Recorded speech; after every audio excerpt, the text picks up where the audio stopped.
Hello, my name is Isabel Heslin, and I took part in the first inaugural internship program for the Ludovisi Archives last summer.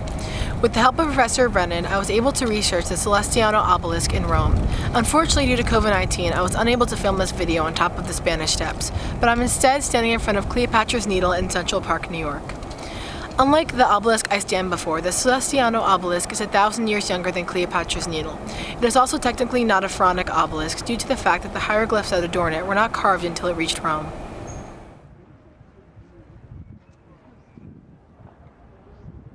The Sallustiano obelisk has been transported numerous times and owned by various historical figures, which eventually ended up in the hands of the Ludovisi family during the early 17th century and remained in their family for over 100 years. Although we know that it was brought to Rome during ancient times, the history of the obelisk is shrouded in mystery, as the individual who brought it to Rome remains unknown. The Ludovisi Archives has been able to provide us with key information regarding its whereabouts over the past few thousand years. So you might be wondering, what does an obelisk have to do with Gregory XV? Well, Hippolyta Ludovisi is the grandniece of Gregory, and her subsequent life after his death plays an important role in the story of the Sallustiano obelisk. So let's take a look at the journey that the obelisk took from ancient Egypt to the Spanish Steps.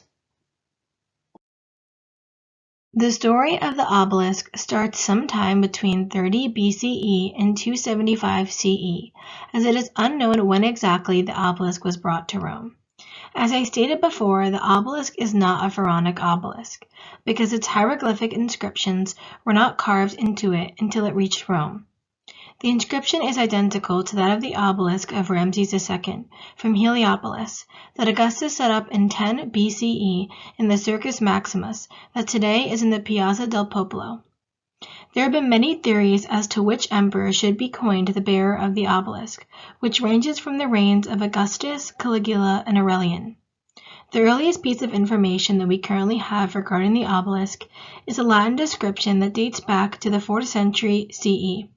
Written by the ancient Roman historian Ammianus Marcellinus. After describing Augustus's importation of obelisks to Rome, he notes, and I quote, "Subsequent generations have brought over other obelisks, of which one was set up in the Vatican, another in the gardens of Sallust, and two at the mausoleum of Augustus." Our story fast forward to the mid-16th century, where in 1556 and 1589, there were two documented sightings of the obelisk. These sightings confirm that the obelisk remained in the gardens of Sallust and was laying down broken in two pieces. We also learn from Francesco Cantillari's description of the obelisk from 1811 that during the time of the Sixtus V PAPACY, the obelisk was still visible in the gardens of Sallust. By the year 1621, the obelisk was acquired by the Ludovisi family, where it would remain for over 100 years. By the mid-17th century, we have another description dedicated to the obelisk, this time one that is more fleshed out rather than a sighting and mention in passing. The antiquarian Athanasius Kircher published his account of the obelisk in his work titled Oedipus Egypticus, within the chapter entitled Obeliscus Sallustius Ludovisius. He offers his theory that the obelisk was brought to Rome by the Emperor Caligula, but was set up by his uncle and successor Claudius.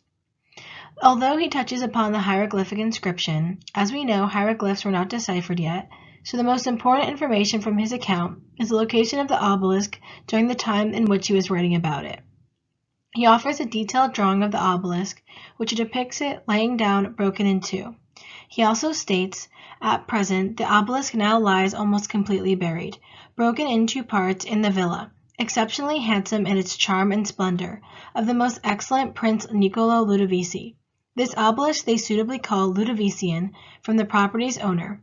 We have advised that the obelisk be set up as a sort of perennial monument, as it were, of the collected benefits granted toward our Society of Jesus by Pope Gregory XV, uncle of Niccolo Ludovisi, a perpetual trophy in honor of the house of Ludovisi, which, so we hope, a future generation will see erected, and will admire as a monument of our illustrious city in front of the Ludovisian church dedicated in his lifetime. While this plan was never carried out, soon another proposal to move the obelisk would come to pass. In 1733, Clement XVII Corsini asked, but most likely demanded, that Hippolyta Ludovisi give him the obelisk in order to erect it in the San Giovanni in Laterano.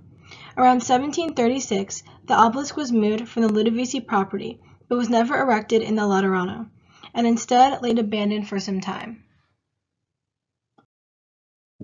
During the late 18th century, another description solely dedicated to the obelisk was written.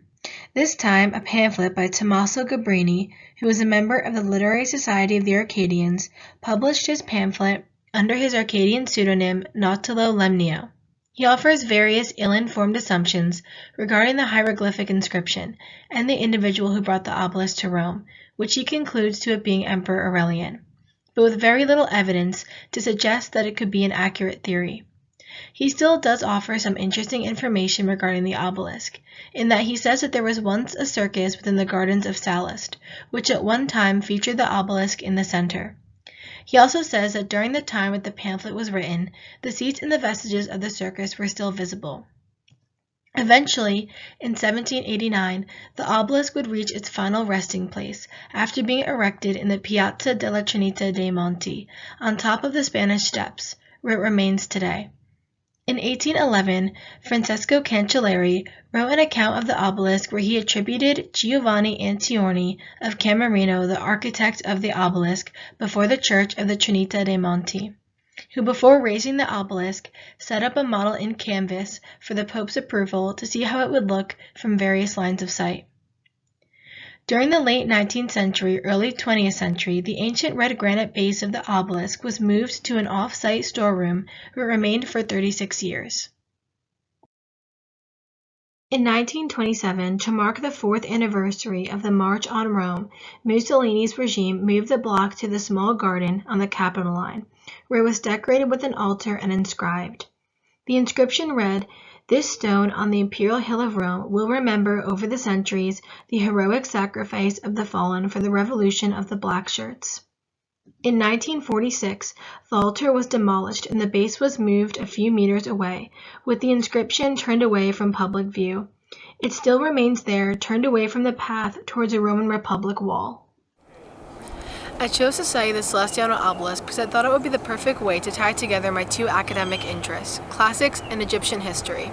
I am glad that we were able to put together such a cohesive story of the obelisk, and I am hopeful that the archives will continue to provide not only information on other historical events, figures, and artwork, but also more about the obelisk. This was my first time doing archival research for my own publication, and I had a great time doing it. Thank you for your time and enjoy the rest of the conference. I will be there to answer any questions that you might have.